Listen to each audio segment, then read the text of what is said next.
I'm Hari Srinivasan from the PBS NewsHour. Just a few years ago, Tennessee as a state was called a dropout factory with a dismal graduation rate near the bottom of all the United States. By 2008, things had changed, and Tennessee had moved from a graduation rate of 56% to almost 75%, one of the top in the country.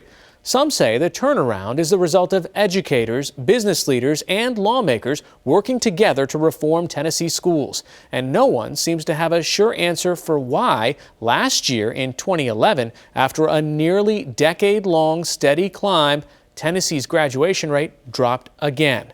Politicians, school officials, community leaders, even students are quick to speak out about the graduation rate. But in this program, we want to hear from those who work in public school classrooms every day, teachers who are sort of the first responders in dropout prevention. Our studio audience is exclusively public school teachers from throughout Middle Tennessee. It's a teacher town hall where teachers are the experts and they have much to say about the challenges and solutions to keeping Tennessee students in school until they graduate. American Graduate Teacher Town Halls are funded by the Bill and Melinda Gates Foundation and are part of American Graduate Let's Make It Happen, a public media initiative made possible by the Corporation for Public Broadcasting.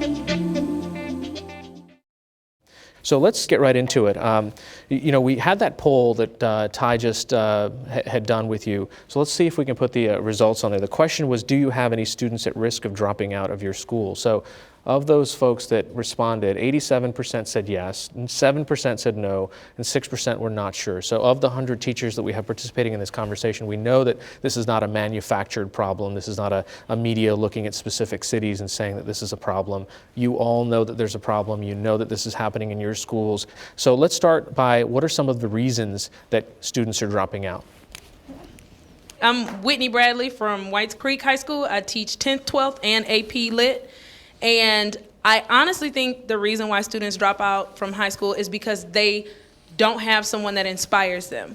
Our students come from communities where there aren't a lot of figures that deal with education or that value education. And so if they have a teacher that inspires them, or they have a group of teachers that inspire them to come, I think they're more likely to stay. It's not about subject matter, it's really about relationships. And I feel that because they're transient students and because it's difficult to connect and it's difficult for them to latch onto someone, that they kind of just let it go. Do you all see different warning signs, predictors in your classrooms that tell you this kid's not going to make it? What are those? Yes, ma'am? Yes, I'm Leah Luck. I'm from Clarksville, Richfield Middle School. I teach 7th grade math. I think one of the big indicators is chronic absence, when that student, the parent can't seem to get them there on a regular basis. Mm-hmm. Chronic absence. Any other ones? Yes, ma'am. My name is Mary Lee Foster, and I teach at Page High School in Williamson County. One of the chronic things that I see are students that have been passed along at some point, and they haven't had to actually learn material, and so now they're in an Algebra 2 class, and they don't have the math skills of a 7th grader. And so success is not going to happen with them. I'm hearing a lot of mm-hms. I'm kind of transitioning into this other part of the conversation that so many of you indicated that you wanted to have, which is about English language learners, and trying to figure out how do you track someone in those categories who came in perhaps at a different grade level to start with versus what they actually knew from a different school district from far away, or how much learning English sets them back or sets them forward. So that's really kind of the next part of the conversation that we want to go to. And we've got, I think, a piece of video that kind of talks about how the demographics in Tennessee have changed so significantly. The diploma that Bathashi Barr now holds doesn't look much different than those of other high school graduates, but her achievement does not count toward Nashville's graduation rate because of how those rates are calculated in Tennessee. Students must finish high school in 4 years or less by age 18 to count in the state graduation rate. Cece, as she's called, was almost 19 when she started high school a year ago. She could speak little English and was recovering from a childhood spent in refugee camps of Southeast Asia. Yeah, my daddy thought maybe the family come here, we can go to school, and one day we can help people that are poor, and we can help a family like that. It's better, my daddy thought that. It's hard, yeah, but I like English, but it's hard for me. Cece's story is common in Nashville public schools. The district is one of the most diverse in Tennessee. We have over 120 languages in the schools. And so we have students coming from all over the world that are relocating here, and many of those students do not speak English. And some of them have never been in a school. So it is a real challenge to educate those students and graduate them within 4 years. The result? English language learners, or ELL students, have one of the lowest graduation rates in Nashville public schools, surpassing only special ed and homeless students. Even so, Nashville schools had been making progress toward improving the graduation rate for all students through a variety of approaches like freshman academies and the Newcomer Academy for ELL students. Then last year, the Tennessee Department of Education changed how graduation rates are calculated to meet federal guidelines. That lowered the time allowed to graduate from 5 years and up to age 22 to 4 years up to age 18. In the first year under the new rules, the class of 2011, Nashville's graduation rate dropped from more than 82% to 76%. And that's wrong. To me, a graduate is a graduate. Elaine Farner, the principal at Cece's high school, is among educators frustrated by a process that discounts diplomas earned by ELL students and others with special needs just because they took a bit more time. They aren't in this country for 2 years, and they expect them to get through everything at the same rate as someone who's been born here, and that's just wrong. Ultimately, the debate over graduation rates doesn't matter much to Cece and her parents. Today, we don't know how to express our feelings. Our hearts are broken, our tears come out. We never thought that our child could go to graduation and get good grades, and so we are really excited for God's plan for our future in the United States. Okay, so for parents that are watching that might not get how difficult this is, what are some of the challenges you have with English language learners in your classes? Yes, ma'am.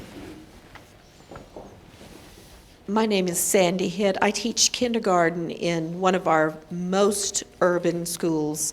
My EL class comes from a very notorious government housing project where most are from refugee backgrounds. Parents do not speak English.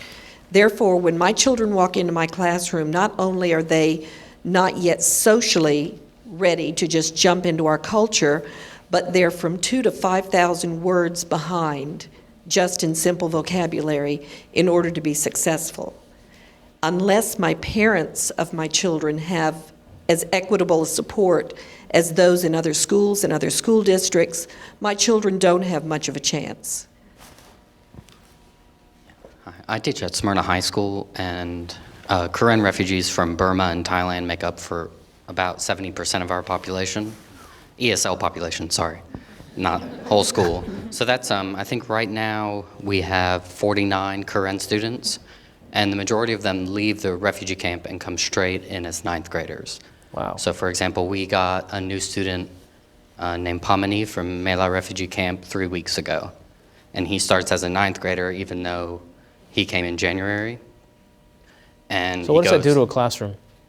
I'm sorry? What does that do to a classroom if someone just jumps in at grade 9 and starts in the middle of the year? How does that work? We're lucky at, the students are very lucky also to be at Smyrna High School because we have a lot of support. So we're able to offer currently 22 different ESL classes, and some of those are preparatory classes. So for example, Pamani is in my intro to science. So this next year he'll have to take biology and be on my test scores. So in reviewing last week, he indicated that he didn't know what a planet was. Mm-hmm. So not only in English or Karen, and he also speaks Thai, but he never learned that we're on a planet and there are other ones in a solar system. Mm. But he'll have to be able to understand the equation for photosynthesis by next May. Wow. So we've met In those English. challenges in English. I don't know if we're meeting the challenges, but we're adapting to the influx of the new students by offering a variety of classes and not assuming that if a student is in 9th grade, that means that that student has had 8 years of prior education in a United States school. Because the majority of them have no schooling at all, and those that did attend school, it would be more like daycare. Wow. For what we call school. Ma'am.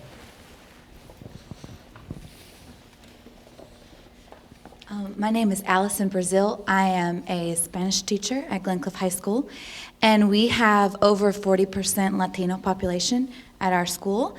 And so one of the key things that you must know when you're dealing with people that speak, that their first language is another language besides English, they have to be literate in their native language. There are literacy skills that you must know, and that's what he's speaking about. If you don't know the concept of a planet, that's a concept, that's not just a word. If you don't know the concept of a planet, then learning the word does nothing for you. So it's not, you have to be literate. So I teach Spanish to Spanish speakers. So we learn to read and write essays and learn to capitalize and put periods at the end of sentences in Spanish the entire time, with hopes that those skills will transfer over into the English classes so that those students can be successful on an EOC, on an end of course exam, or something like that for the English teachers. How many languages are spoken at your school? The last count that I knew was 42. 42 different languages at my school. That was like a 2-year ago number, so. It could be even more? Could be more, could be less. Again, when we have a 50% mobility rate. Also, What does that mean to somebody what's a 50% mobility rate? a 50% mobility rate means that 50% of the kids we start with at the beginning of the year, we don't finish with those kids. So my classes, my turnover rate, I see beautiful children that come to me at the beginning of the year, and 50% of those kids don't finish with me at the end of the year. Do they finish in your school, or are you saying they just move? They just move. They go to another school in the district, they go to another district, they go outside, they just leave us, and we lose them. So without getting into a much larger political conversation, but are any of the immigration policies having an impact on whether they're leaving and they come into Nashville and or did they just go to the suburbs and they show up at Collins School? Yeah. Why are they moving? It was my big question. Hi, my name is Norma Yost. I teach kindergarten at Whitsett Elementary. In this country, in the last 10 years, we've had the highest child poverty rate since the 1950s. The overall percentage is 25%. In urban areas, it ranges from 75 to 95%. And poverty implies mobility. The landlord dance, okay? You're going to pay 1 month, you can't pay the next 2. That takes 60 days to throw you out. You're in one place for 90 days, and then move on to the next one. It's the reality of poverty. So you're saying it's more poverty-driven and less ethnicity-driven? Yes, sir, I am. That's wow. Okay. Yes. I'm Lynn Kelly from Glencliff.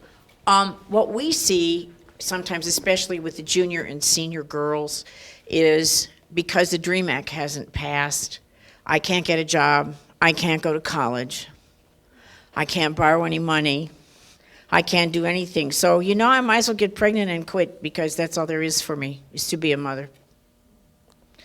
Wow. Wow. Yeah. Ma'am? Hi, my name is Tracy Newman, and I'm at Cambridge High School.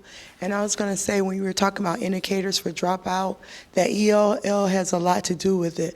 One, we have Spanish translators, but we usually do not have translators for Kurdish kids and kids who speak other languages. So as a result, those kids sometimes, not only because of language, because of culture, where culture says, it's better for you if you're a male to get a job and help take care of your family than to focus on your homework that night. We have these different issues that come along with kids who have does not speak English as a first language.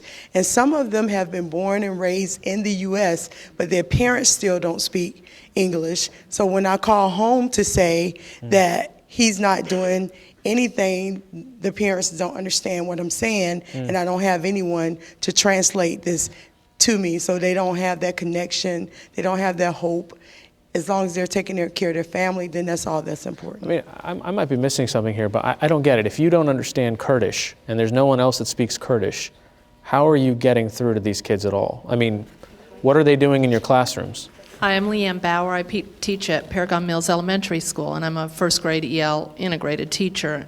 I say integrated because this year Metro has integrated the classrooms with both EL and native English speakers, which is another whole set of issues. But to answer your question, that's where we're EL teachers, and we've gone out and gotten the extra education to be able to use proven techniques and all to teach our children who come to us not knowing any English. They're in a pre-production stage, and it takes a longer time.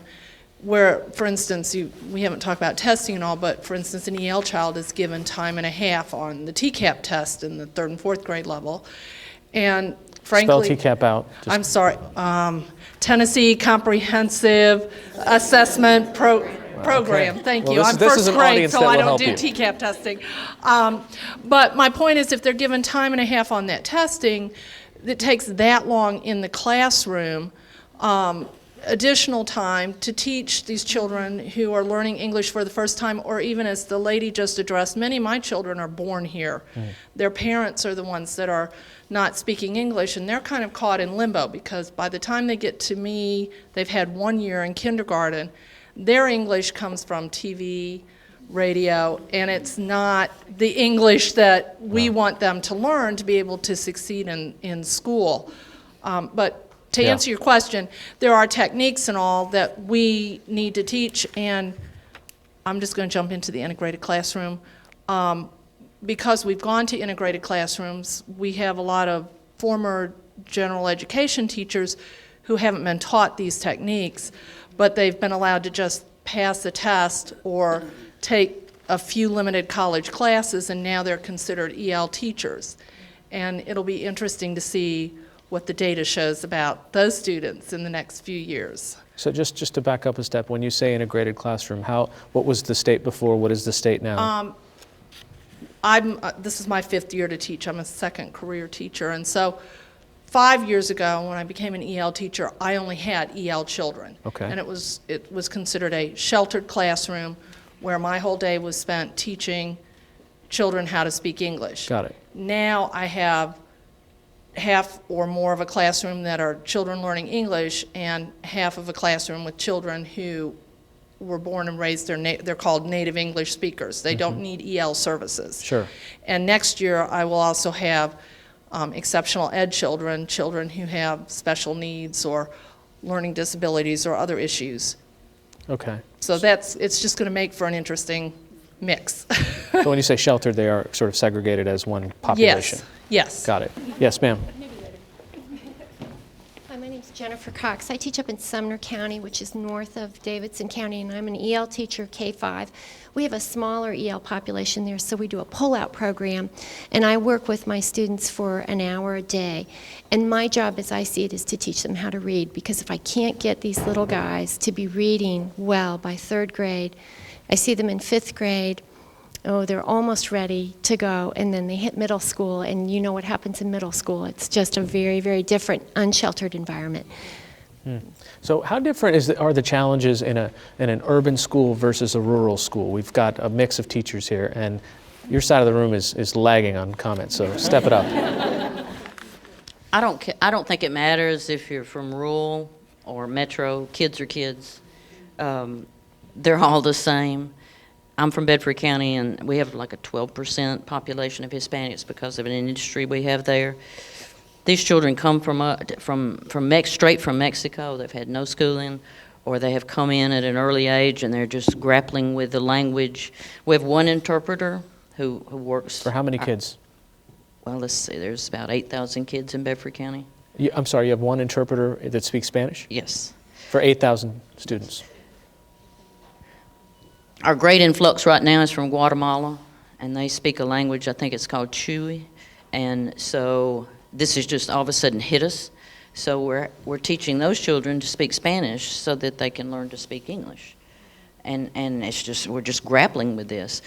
But everybody's the same. We're expecting every child to fit that same mold that the State Department had asked us to fit them in.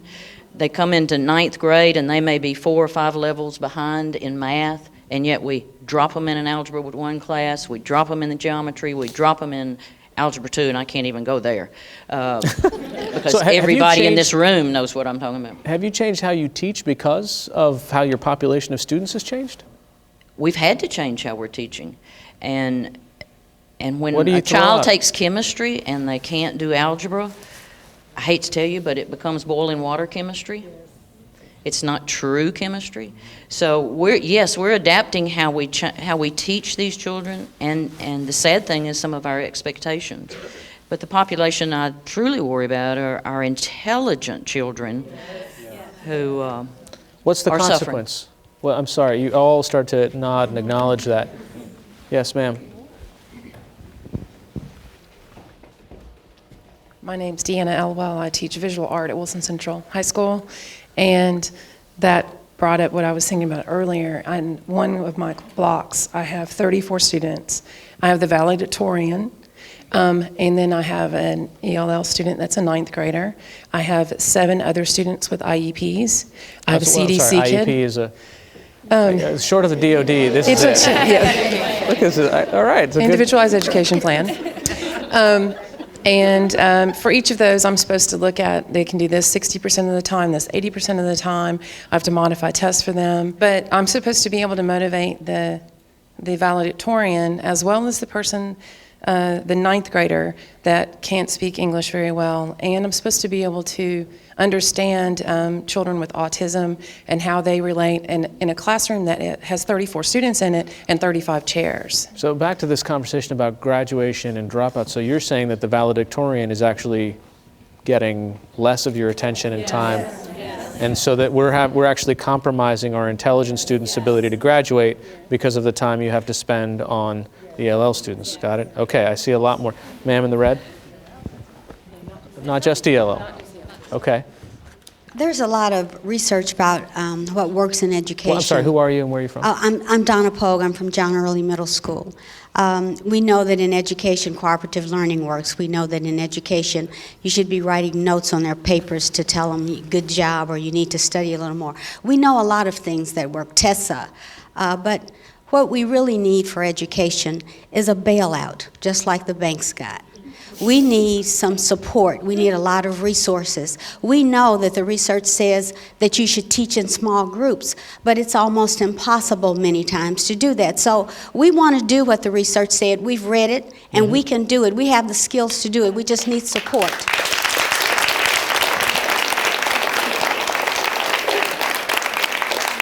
I saw a lot of hands up there on this side too. Just yes, ma'am. You should just give me one of those mics. I'll run. I'm Sandra Cook, and I teach gifted students for Dixon County, of which there's 2 of us for all the gifted students. And one of the hardest. How big is your county? Dixon County, which is west of Nashville. No, I'm sorry. How many students are in your county when you say there's only 2 gifted student teachers? Well, it's 7 schools, so that gives you an idea. And one of our hardest things is getting the information to other teachers that these kids already know what you're teaching, because you're teaching to the middle or lower group. And they're sitting in the classroom getting in trouble for the most part, for a lot of them, because they already know what they're doing there. And it's very, very difficult for them. And when they go into high school, it's better because they are in AP courses, or they're, they have some more evaluations, some more rigor, but it's very difficult to bring it all the way down and let them learn where they need to be. So you're saying that because you teach to the mean, the people who already know have extra time on their hands and are getting into trouble. Yes. Instead of focusing on, and they're not challenged, basically. They're not challenged. And these are your leaders for the next generation. Wow. My name is Anna Bryant, and I'm an Algebra 2 teacher at Cambridge High School. And what I do for my students who come in at very low grade levels, I'll put the 7th grade problem out on the worksheet, I'll say this is 7th grade. Then we bump it up to the 8th grade standard, the 9th grade standard. We take it to Algebra 1 and Algebra 2, so that at every level of the worksheet, my students know exactly where they are. What have I mastered today? Did I get through the 8th grade part, or did I get to the Algebra 1 part? Or for my gifted students who can take it all the way to Algebra 2 and beyond, that way everybody sort of knows where they are and where they need to be. Wow. I'm Laura Briggs. I teach foreign language and ELL at the Academy at Hickory Hollow, and we do deal with dropouts. We have a large ELL population. But I think what we're looking at now is a much bigger problem than just what we see in our individual districts, because we're talking about curricular issues, and we're talking about federal government intervention telling us what it is that we need to be doing. Because any teacher worth his salt is going to want to take a child where he is and get him moving in a right direction. Sure. And a right direction doesn't mean hitting a cut score on an EOC. So what's a cut score? Sorry. Your passing score on a gateway or on an end of course exam. Okay. That may not be true success for anyone, because if it's algebra, if I'm teaching you how to plug numbers into a calculator so that you can meet a cut score, I haven't taught you any critical thinking skills. I've taught you do this and do this and do this. And I think that that's one of the concerns that we've got for, not just ELL children, not just children of poverty, but I think we're so hamstringed as teachers in that you cannot necessarily go off and let a student follow their particular area of interest. This is an opportunity for us to talk a little bit about something you surfaced in your surveys, which is the testing and assessment and how big of a role that plays in how you're teaching these days. In one of the survey questions, in your experience, how important is each of the following in measuring students' academic achievement? About 75% of you, almost 3/4 of you, I should say, in this survey said that state and district tests were somewhat or very important. So I have kind of a quick cell phone poll question, so get out your devices here if you can. One is, has teaching to the test become a higher priority? 1 for yes, 2 for no. So has teaching to the test become a higher priority? It's not about a test. It's not about really even per se history. It's about learning how to think critically, learning how to read on a higher level, learning how to communicate much more efficiently. And quite honestly, regardless of the level, when students catch on and start to do some of these things, I think it's pretty catching. Also, I find that students, by the time they get to 11th grade, often tell me the first time I put a test on their desk, they're like, "What's that?" I'm like, "It's a test." Really, like their experience has been in most classes that they've never really truly been held accountable to show or communicate in a variety of ways what they've learned. Wow. And so they're used to, "Oh, can't you just give me a worksheet, Mr. Beeler?" Yeah. And what's interesting is that, well, a worksheet's kind of like really a test. It's like, what did you learn? And so, it's a challenging situation, but I think learning is very addictive. And unfortunately, in my experience, and now this is my 13th year teaching, that a lot of students, it's a common thing to see when they come in and say, "I've never really been challenged," Wow. Yes, right here. Your side's coming up strong. Hi, I'm Jessica Cedar from Hillsborough High School in Nashville, and I'm the AVID coordinator. And our program is an academic intervention advancement via individual determination. It's been around for about 30 years, and our kids are all kids who have academic potential. Either they are doing great in standard level classes, but they could take that push if they're supported, or they're doing, they're struggling in those AP classes.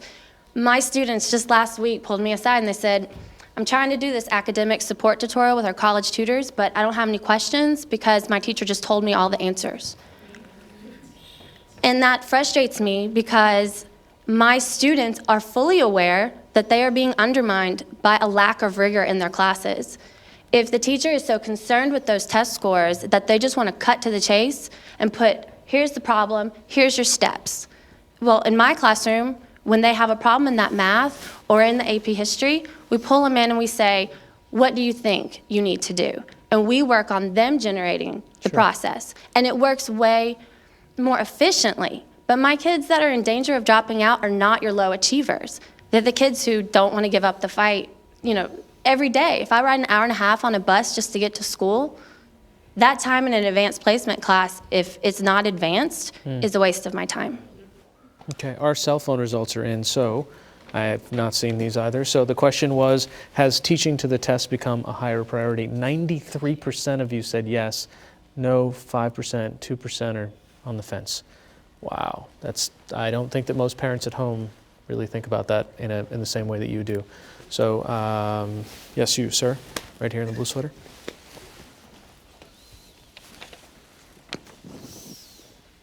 I'm Seth Swihart from Hillsborough High School, and just in response to those poll results, there's not necessarily anything bad with teaching to the test if it's a good test. And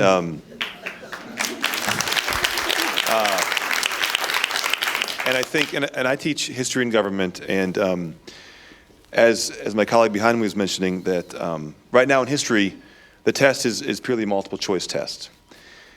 And that doesn't do what you need to do to really show what a kid knows. And if you're going to teach that test, then yeah, it's going to be a lot of memorization, a lot of level 1 type of knowledge issues, and they're not going to think critically in the way they need to.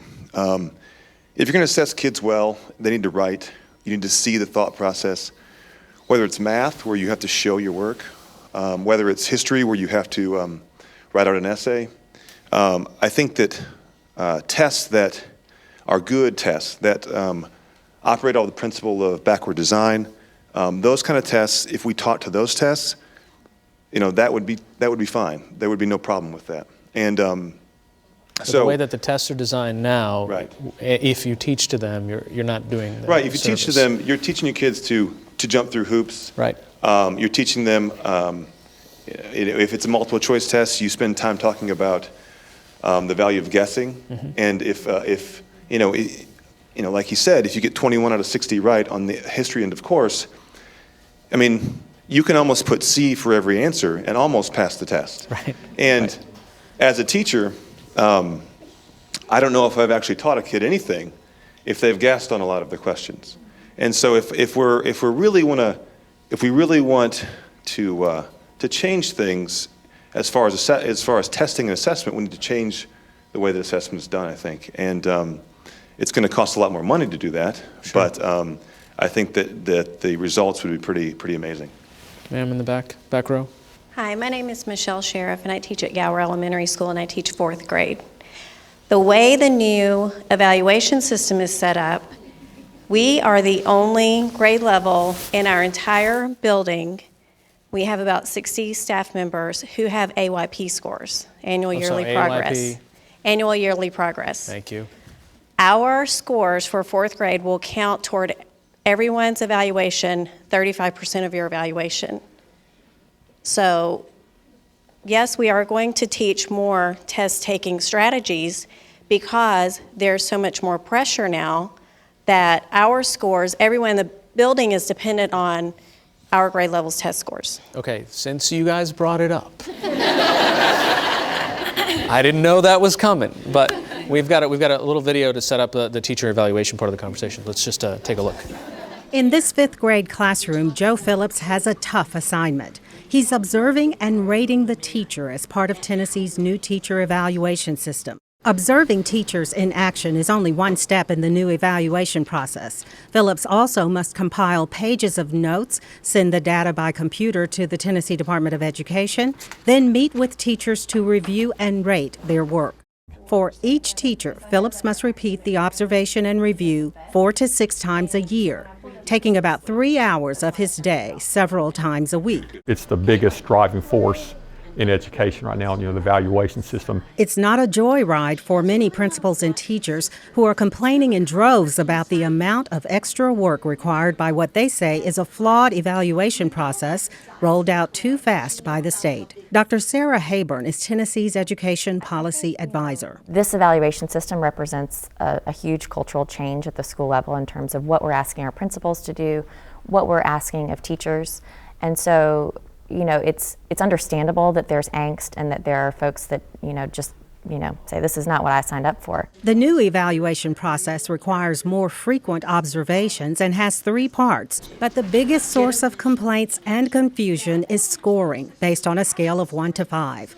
Principal Phillips admits to uncertainties after being told in training that a rock-solid teacher should score a 3, then facing complaints from quality teachers who balked at not earning 4s or 5s. Okay, so look at that. Hold on. All right, so this was the chair throwing part that I just wanted to let's just calm it down. We're all friends here. So quick cell poll that we'll do while we do this conversation is I'm assuming that many of you have been scored. So if you haven't been scored, so was your score under the new evaluation system an accurate reflection of your performance? 1 for yes, 2 for no. Okay, now we'll get back to those hands. My name is Amber Walker. I teach at Hillwood High School, U.S. History. My big problem is I'm one of those perfectionist people. I'm always striving to get better. I'm doing things for my kids. And when they rolled out the new evaluation system this year, they said, well, the highest that you can get is a 5, but don't worry, nobody gets a 5 because a 5 is unattainable. It's almost like telling our students, you're never you should strive for an A, but you know what, you're not going to get it. So when you don't, you should be happy with a B or a C. That's my big issue. Yes, sir. Hold on, she's coming that way. My name is Jordan Tupper. I teach at Pearl Cone Entertainment Magnet High School. It's the long name, yeah. What did you say, Entertainment Magnet? We are an Entertainment Magnet High School. Okay.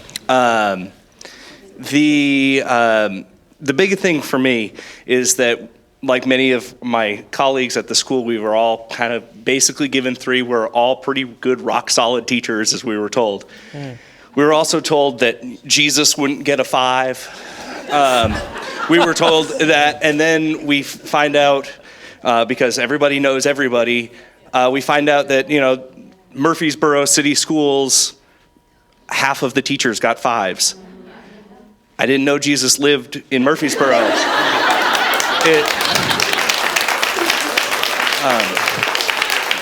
But it's really bothersome that the accountability that we're supposed to have isn't, and the relationships that we're supposed to have with our kids isn't reflected to us by our administrators.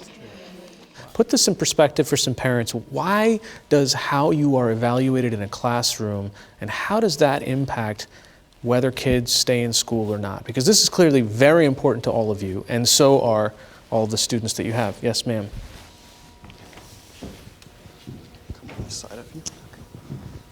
I'm Carol Hawkins. I am a middle school math teacher. I work with special education students in a general education setting.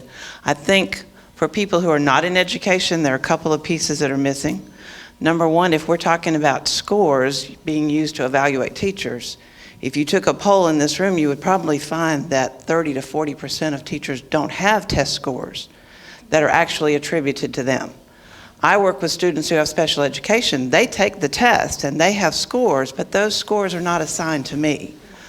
On the premise that... Oh, hold on. You know what? Let's just do that informally. How many... She just asked your question again, and let's just do a raise of hands. How many of you do not have TBOS scores that are assigned to you? What's a TBOS score?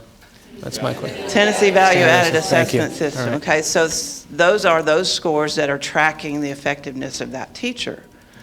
Because they're primary teachers, because they're foreign language teachers, because they're in a class that doesn't have those, they're having to then go on the scores that are applied to their school. Well, I'm lucky. I'm in a high-performing school. So if my school does well, then I'm going to have high scores too. My students are making gains, and if somebody ever bothered to track the gains of my special education students and assign them to me, I would hope they would find that there is some effectiveness, but nobody's tracking that. And also back to the teaching, to the test part, it's not that we're not teaching the same standards. Everybody's teaching the same standards. It's that we're trying to take that learning and apply it to a multiple choice test. And once they leave school, they're no longer taking multiple choice tests. So I'm taking an algebra concept and putting it into a format that a student can recognize. Or this gentleman's taking an advanced history correlation and applying it to one question so that the students can recognize the answer. So there's just a lot of interference with education because somebody's trying to quantify what we do. And what we do is not something that can be quantified. Right next to her.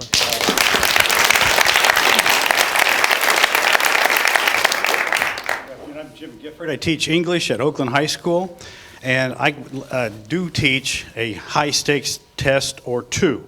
I teach English 3. Everybody at Oakland knows when I'm teaching and when I'm not, because my scores are many of the teachers' scores. And they'll say, Gifford's out of class, get him back in there. Okay, just to back up a step, you're drawing a connection that myself and other parents aren't going to. What's the correlation and connection between you teaching a specific class and the rest of the teachers' scores? My scores are their scores.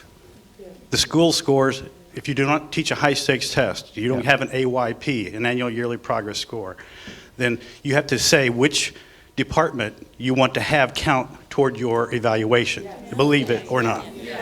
So I'm very unpopular or popular depending on how well I do. So the hopes of your school's score are riding on your back. Over 1/3 of the AYP is junior English. It's just crazy. Thank you. Okay, just Ms. Wells, we had a conversation earlier, and you're one of the people that aren't. You also answered in that poll that she had, right?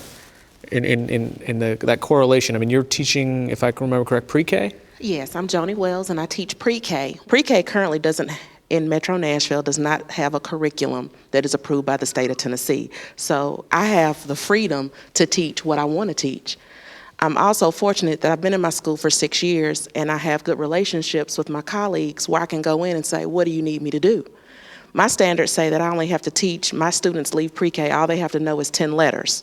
Now, if I let them leave out of room 111 and go to kindergarten only knowing 10 letters, there would be some problems. But we don't do that. And so because I don't have a curriculum, I have to create my own. So one of the things that I did this year is I looked at it and I said, if they have to know 10 and that's my standard, I consider that basic. If they know less than that, that's below basic. And the only way you can get in that golden blue ribbon, proficient, is if you know all 26. And what I was able to do was make up some graphs and some charts, and now I have portfolios to show my parents. Because the other thing that I struggle with in my school is many of my parents didn't graduate from high school. And my children don't see that transference where that's important. No one's at home saying, you come home, you need to do your homework, because yes, I give homework in pre-K because it's the practice. That's what pre-K is for me. My children are beginning to practice and get that good foundation. I think we have our cell phone results from the poll that you just took. The question was your score under the new evaluation system an accurate reflection of your performance? Yes, 49%, no, 41%, not sure, 10%. That's pretty interesting, I think. And you know, let me ask another cell phone poll question while we are on this topic. Do you know an ineffective teacher in your school? One for yes, 2 for no, 3 for not. Well, you know what? Let's not be not sure. Come on, 1 for yes or 2 for no. This also kind of indicates a couple of different times this theme has come up of social promotion. That regardless of whether students are able or not, that they are making it to the next class, that sometimes it's the first time they're in the 11th grade that they've ever seen a test or they've been challenged. So we've got a video on that let's take a look. Elizabeth is on track to finish 8th grade by the time she's 14. I feel prepared because I have everything what I need in my brain. But some of her classmates won't have enough credits to move on to high school. Department of Education figures show about 8,000 Tennessee 8th graders scored below basic level in reading, a benchmark for advancing to the next grade. Some could turn 15, 16, or older and remain in 8th grade if it weren't for an important practice in Tennessee public schools. So right now, principals are allowed to socially promote students from 8th grade to high school if the two principals agree. Jay Steele supervises high schools for Metro Nashville Public Schools. He says there are pros and cons to social promotion, and the decision involves more than a student's age. Holding a 15-year-old, 16-year-old back and keeping them in a class of 12-year-olds, that is a concern. As a parent, I would understand that concern also. And are you doing any benefit? Is the child receiving any benefit from being held back? There are thousands of students that are simply being pushed through the system, and it's wrong, and it's unfair, and it's setting them up for failure. Senator Brian Kelsey is co-sponsoring a bill to end social promotion from 8th grade to high school, similar to a Tennessee bill passed last year that outlaws 3rd grade social promotion in public schools. High school is the level at which most of our students in Tennessee drop out from school. And so if we are sending students to high school and they don't have the skills to succeed there, then we're basically setting them up for failure, and we're setting them up to drop out.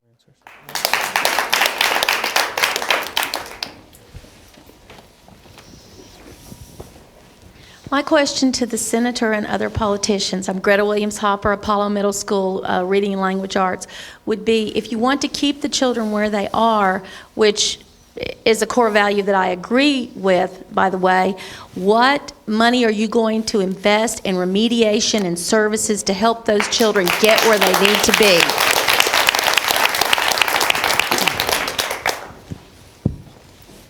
Again, Leanne Bauer, Paragon Mills Elementary. We have the opposite problem, at least at our elementary school. We want to retain children, and we're told that we can't.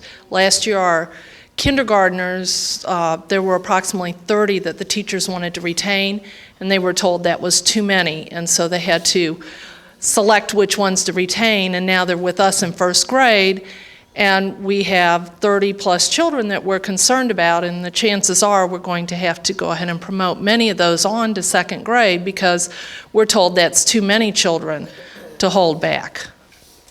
Hi, Marcy Garner, Maplewood High School. My concern is when we graduate kids, and they shouldn't be graduating from high school. When I say that, I mean we push kids out the door and they don't have the skills they need. And sometimes we want to say that we have this graduation rate, and it's really not the case. Those kids that walk across that stage should not be getting a diploma because we're setting them up for failure. We're allowing them to go into the workplace without marketable skills, without the ability to read. We have kids walking across the stage that cannot read, and it's unfair. I don't know what can be set up in place, but I feel like we need to step back and say, how can we prepare you to be productive and not just give you a piece of paper that, in my opinion, is worthless? We are pushing them out the door to get those graduation rates, but these students do not read, they cannot critically think, and they don't have 21st century skills, but we're forced to send them on their way. Otherwise, it's against us. Right behind her. And then her. I think part of what we're seeing, Belinda Jurgens, Siegel High School in Murfreesboro, part of what we're seeing is a combination of those two problems that we just addressed. Social promotion from the middle school to the high school is also affecting pushing those kids out at the high end, because we're seeing a very high 9th grade failure rate, extremely high, because that's the first time the student has had to have a credit to be able to move on. So we're seeing those 9th graders failing. English is one of the most highly failed classes. So those students are being retained in 9th grade English, but they're allowed to go on and take 10th grade English. So they're negatively affecting our AYP scores with 2 hits. They're taking a 9th grade and they're taking a 10th grade. So there you are, that one student affecting the school negatively twice because the student wasn't stopped at some point.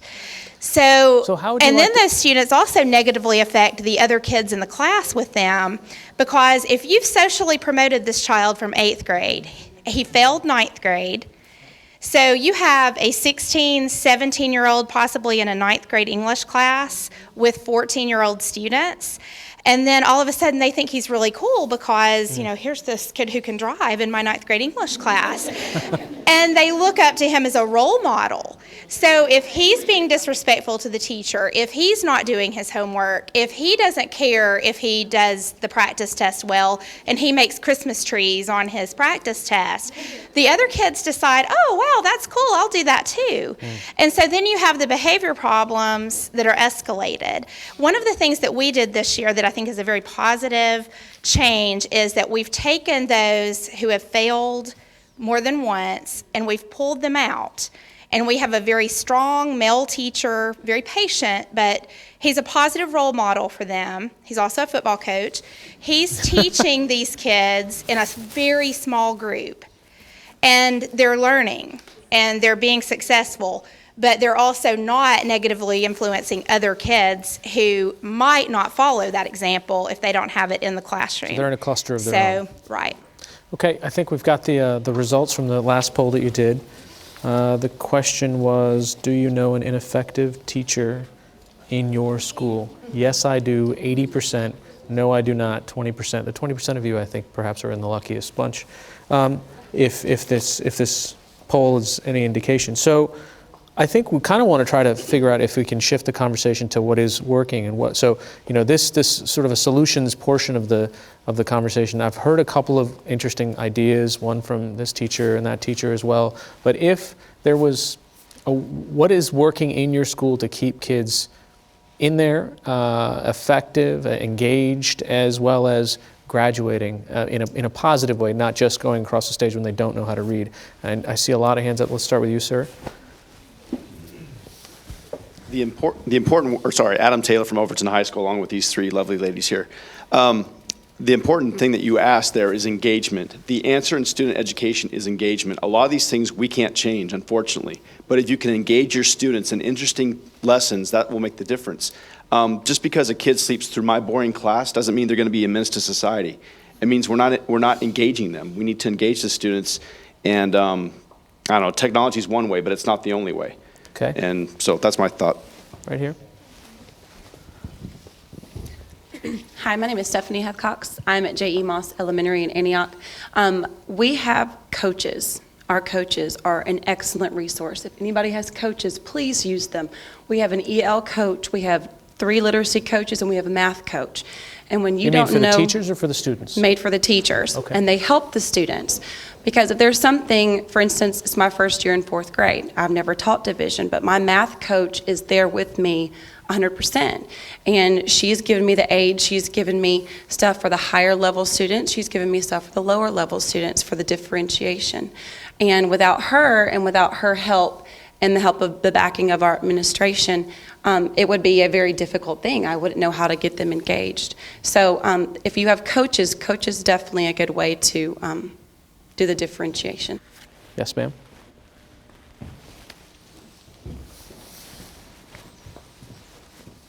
I left Metro last year because I did not want to become an ineffective teacher. And I felt that the constraints of the decision makers in public education were pushing me in that direction. For example, I was teaching 176 students. And if everyone from Governor Haslam to the leaders in our local district will say to you that the research shows that class size doesn't matter, and yet everyone with common sense knows that class size does matter, and more importantly, perhaps than class size, is the overall student-teacher ratio, because I can make my lessons much more relevant. I can give greater feedback and more focused feedback. I can have stronger relationships with those students if I'm teaching fewer of them.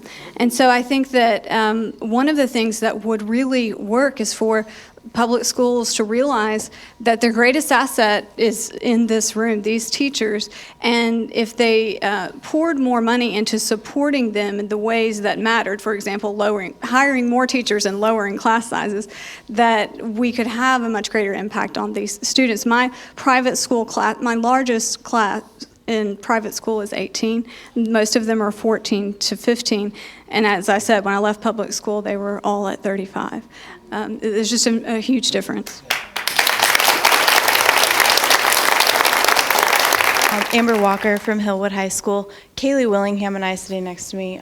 We both are a part of the Business Hospitality Academy at Hillwood High School, and I really, really am a huge supporter of the academies just because... What does Business Hospitality Academy mean? What is that? Okay, well, we have several business partners out in the community. We work with the Belmead Plantation, Hutton Hotel, Event Logistics, and really what it does is it gives us a way or an outlet to make the knowledge that our students are getting relevant to them.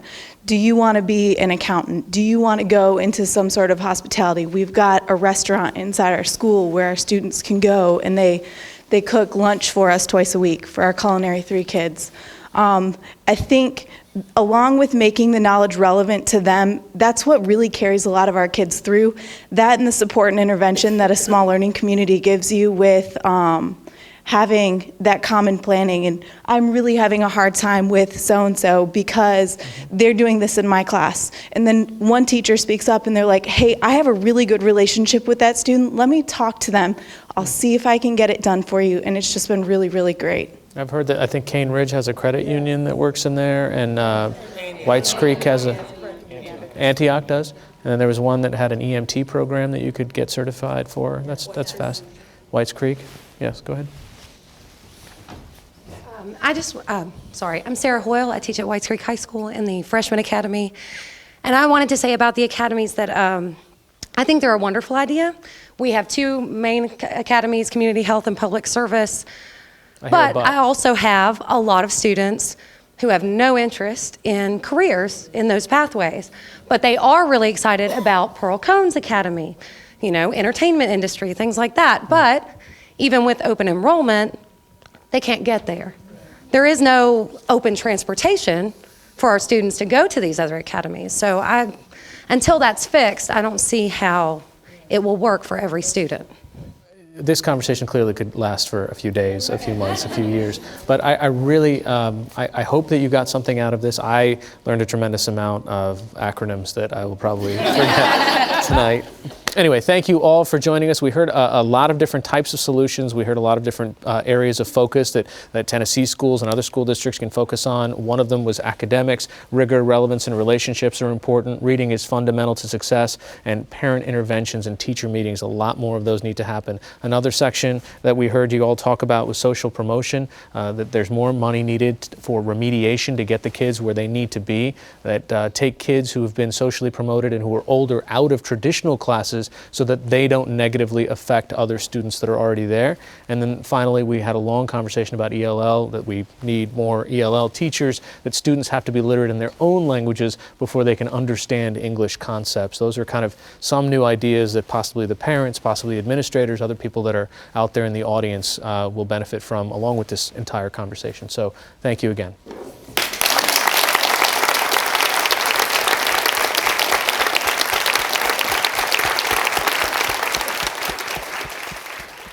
You can learn more about education in Middle Tennessee by following LaTanya Turner's reports on air and on the web at wnpt.org/NPT reports. We want to hear your thoughts. Email us at tv8@wnpt.org or call our viewer comment line at 615-259-9326. Thank you to our studio audience of teachers for participating, and thank you for watching.